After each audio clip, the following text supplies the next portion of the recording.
সুষ্ঠু হয়েছে নির্বাচন, ভোট দিয়েছে প্রশাসন, তাকিয়েছিল জনগণ, এর নাম বাংলাদেশের নির্বাচন। এই নির্বাচনে আওয়ামী লীগের উপস্থিতি নাই।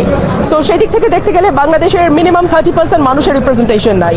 সো আমি তো আসলে খুব বেশি পার্থক্য দেখতে পাচ্ছি না। ব্যারিস্টার রুমিন ফারহানা সংসদের প্রথম অধিবেশনের ষষ্ঠ দিনে বাংলাদেশ আওয়ামী লীগ তথা শেখ হাসিনাকে নিয়েই তোলেন গুরুতর প্রশ্ন। বিএনপি থেকে বহিষ্কৃত এই নেত্রী সংসদের অধিবেশনে দাঁড়িয়ে বলেন, আওয়ামী লীগ শাসনামলে দেশের জনগণ থেকে শুরু করে বিএনপি সহ অন্যান্য রাজনৈতিক দলগুলো এই সংসদকে একতরফা এমনকি স্বৈরাচারী সংসদ বলেই আখ্যায়িত করত। কিন্তু আজ সেই দীর্ঘ 17 বছরের শাসনামল থেকে বেরিয়ে এসে আমরা নিজেরাই যে সংসদ গঠন করেছি সেখানে দেশের প্রায় 30% জনগণের প্রতিনিধিত্বই নেই। তাহলে প্রশ্ন হচ্ছে, এই সংসদ কি সত্যি একটি পূর্ণাঙ্গ গণতান্ত্রিক সংসদ? তিনি আরও বলেন, দেশের একটি বৃহৎ জনগোষ্ঠীকে বাদ দিয়ে উন্নয়নের আলোচনা কখনোই একটি বৈধ ও গণতান্ত্রিক প্রক্রিয়া হতে পারে না। এতে করে সংসদের ক্ষমতা কার্যত এক পক্ষের হাতেই কুক্ষিগত হয়ে যাচ্ছে। শুধু সংসদেই নয়, অধিবেশন শেষে গণমাধ্যমের সামনেও একই সুরে কথা বলেন ব্যারিস্টার রুমিন ফারহানা।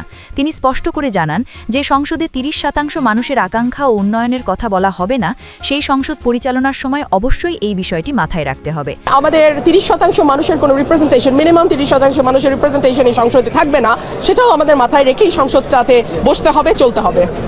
বক্তব্য এখানেই থেমে থাকেনি। বিভিন্ন টিভি টক শো এবং রাজনৈতিক আলোচনায়ও তিনি একইভাবে প্রশ্ন তুলেছেন।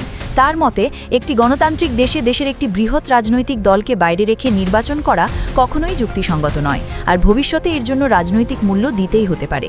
এছাড়াও তিনি আরও অভিযোগ করেন, বর্তমান নবনির্বাচিত সংসদ সদস্যদের কেউ কেউ দেশের বিভিন্ন বাহিনীকে ব্যবহার করে ব্যক্তিগত সুবিধা নিচ্ছেন। এমনকি সংসদে দাঁড়িয়েই তিনি সরাসরি স্বরাষ্ট্রমন্ত্রী সালাউদ্দিন আহমেদকে দোষারোপ করে প্রশ্ন তোলেন, দেশে যে মব কালচার তৈরি হয়েছে এর দায়ভার কে নেবে?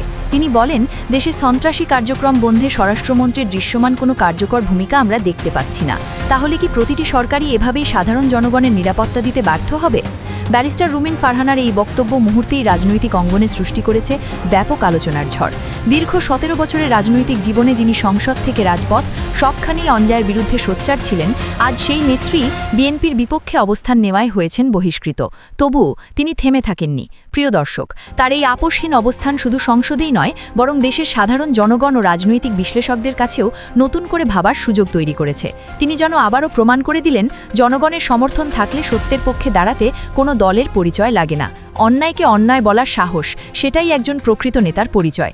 এখন প্রশ্ন আপনার কাছে, নবনির্বাচিত সরকারের ব্যর্থতা নিয়ে ব্যারিস্টার রুমিন ফারহানার এই বক্তব্য কি সত্যিই প্রশংসনীয়? আপনার মতামত জানাতে ভুলবেন না কমেন্টে। আর এমন গুরুত্বপূর্ণ আপডেট পেতে চ্যানেলটি সাবস্ক্রাইব করে পাশে থাকুন। ধন্যবাদ। আপনি দেখছেন নেটওয়ার্ক 24H।